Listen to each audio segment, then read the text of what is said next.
សូមជូនរឿងបំណែកបេះដូងភាគទី50និយាយស្ទាយលោកគ្រូពេទ្យសាន់និយាយជាមួយនារីម្នាក់នោះរាល់ថ្ងៃទៅដូចជាបបួលទៅញ៉ាំបាយជុំគ្នាទេជិះឡានជាមួយខ្ញុំទេព្រោះផ្លូវទៅជាមួយគ្នាគឺសាច់ញាតិអ្នកជំងឺគាត់ឲ្យសម្បត្តិកូនមកបងពីស្លឹកព្រោះត្រូវទៅមើលថែអ្នកជំងឺហើយរឿងនេះល្អមើលណាស់អញ្ចឹងចេញពីមន្ទីរពេទ្យទៅមើលជាមួយគ្នាទៅព្រោះរោងកុននៅក្បែរនេះស្រាប់អេឡិចសាន់សមនិយាយឡើងបែកញើសជោគហឹបនឹងហើយយកអានឹង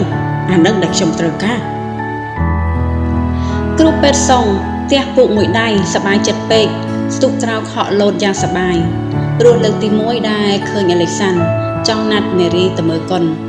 ហើយចំថ្ងៃទិវានៃក្តីស្រឡាញ់ទៀតតើនារីរូបណាក៏មានសំណាងយ៉ាងនេះណែនិយាយអញ្ចឹងមនុស្សស្រីដែលគ្រូពេទ្យសាន់ចង់ណាត់ជួបនោះជាអ្នកណាទៅគ្រូពេទ្យសុងខិតមកចិត្តដើម្បីសួរតែអេឡិចសាន់មិនប្រាប់ឡើយក្រោកឈរហើយទះស្មានេះកំឡោះថើជាការអរគុណណែបើខ្ញុំជោគជ័យខ្ញុំនឹងបើកាហ្វេលោកញ៉ាំមួយអាទិត្យល្អណាស់វ៉ាវប្រកាសណាស់ប្រកាសជាជោគជ័យមិនខានទេរៀងក្រាំងស្រែកទាំងអស្រែកទាំងរំភើបលោតកញ្ឆក់កញ្ឆែងពេញបន្ទប់ស្នាក់នៅស្របពេលអេឡិចសាន់រៀបចំខ្លួនចេញទៅខាងក្រៅទៅរកគោលដៅរបស់គេនោះឯងនៅបច្ចុប្បន្នអេឡិចសាន់ឈរញញឹមអៀនមុខក្រហមព្រឹងសម្លឹងមើលដៃដែលគេប៉ះសក់នាងតូចមុននេះសម្លឹងទៅច្រកផ្លូវដែលនាងដើរចូលទៅអំបញ្ញមិញបេះដូងរបស់គេហាក់រីកធំមៀតបន្តិចនេះចាត់ទុកថាជាការជោគជ័យដំណាក់កាលដំបូងហើយគេដកទូរស័ព្ទដៃផ្ញើសារទៅគ្រូពេទ្យសុំភ្លាមប្រាប់ថាជោគជ័យហើយនេះការសមាជិករបស់ខ្ញុំនៅហាងកាហ្វេមន្ទីរពេទ្យជាន់ក្រោម Yes រៀងក្រាំងឯណោះវិញនៅក្នុងបន្ទប់គេងក៏លោតកន្ទ្រំទាំងរីករាយបំផុតពេលឃើញសាររបស់អេឡិចសាន់លោតចូលទូរស័ព្ទរបស់ខ្លួនស្របពេលបុគ្គលិកពេទ្យគិលានុបដ្ឋាយិកាជីសែលក៏ចូលមកល្មមមានរឿងអីហ្នឹងគ្រូពេទ្យសុងទើបសប្បាយចិត្តយ៉ាងនេះគ្រប់គ្នានាំគ្នាសួរទាំងសើចហើយចូលទៅតុអង្គុយសម្រាប់ចំណែកជីសែលដោយសារនាងចង់ដឹងពេកក៏មកសួរគេខ្សឹបគឺរឿងគ្រូពេទ្យអេឡិចសាន់យើងហ្នឹងគឺមានរឿងអីជាអាកំបាំង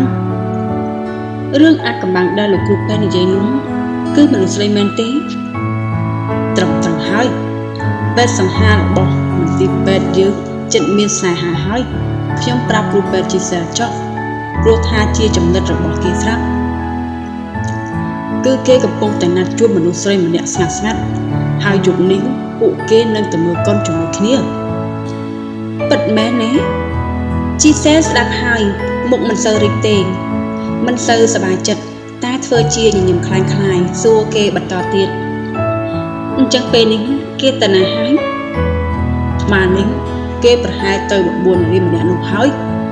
គ្រូពេទ្យសុងនិយាយរួចក៏ដាក់ខ្លួនដេកភ្លាមជីសែលញញឹមខ្លាំងក្នុងចិត្តកំពុងតែភ័យរង្គោះរង្គើនាងក្រឡែកឆ្វេងស្ដាំ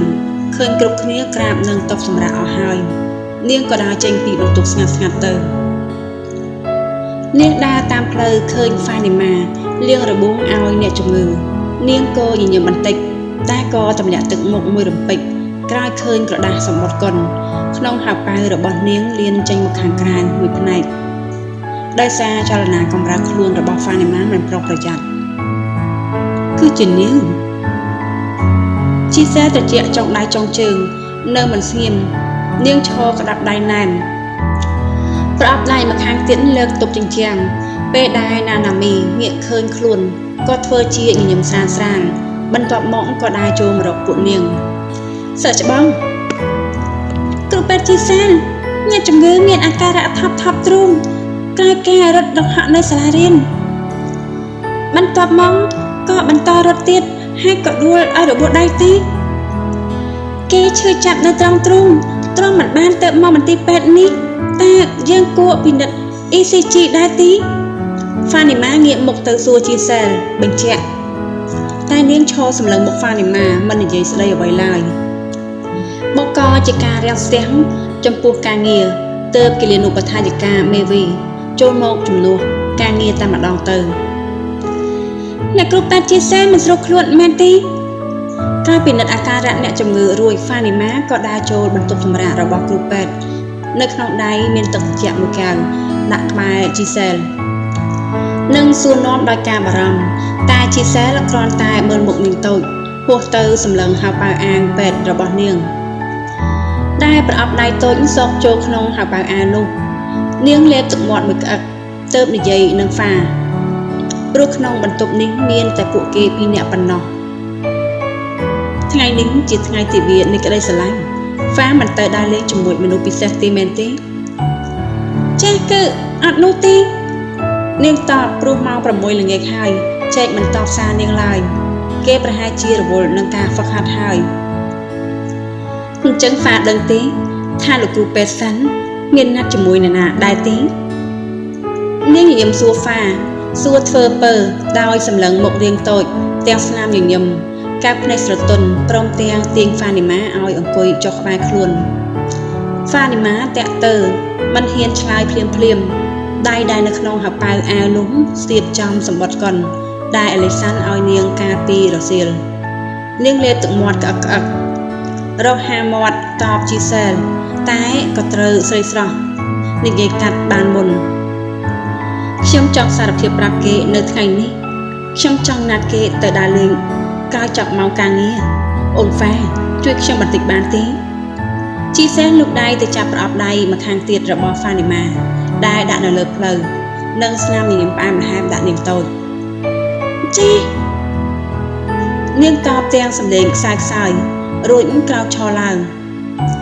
ដោយបែកខ្នងដើរចេញទៅរកច្រកចេញនាងតាក់ទើគិតមិនចេញដៃម្ខាងកាន់សម្បត្តិកុននោះដៃម្ខាងទៀតខ្ញាំជែកអាជាប់ខួរក្បាលប្រាប់ឲ្យយកសម្បត្តិកុនទៅឲ្យជីសែលទៅ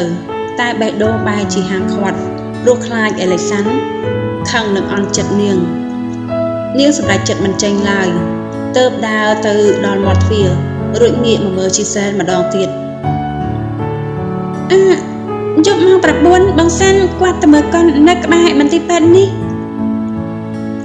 អរគុណណាស់អូនហ្វាថ្ងៃក្រោយបើមានរឿងអីចង់ពឹងពាក់ខ្ញុំមិនបាច់ក្រែងចិត្តទេណាជីសែលនិយាយស្រាលៗជាមួយស្នាមញញឹមស្រទន់ផ្អែមតែធ្វើឲ្យហ្វានីម៉ាតឹងចិត្តទៅវិញបេះដូងនាងហាក់បីដូចជាធ្ងន់ត្រដុកចម្លែកបំផុតតែមិនធ្លាប់មាននាងដើរចេញដោយស្នាមញញឹមតែជាស្នាមញញឹមដែលនាងមានអារម្មណ៍ថានេះជាស្នាមញញឹមคล้ายៗដែលមានលើកដំបូងក្នុងជីវិតរបស់នាង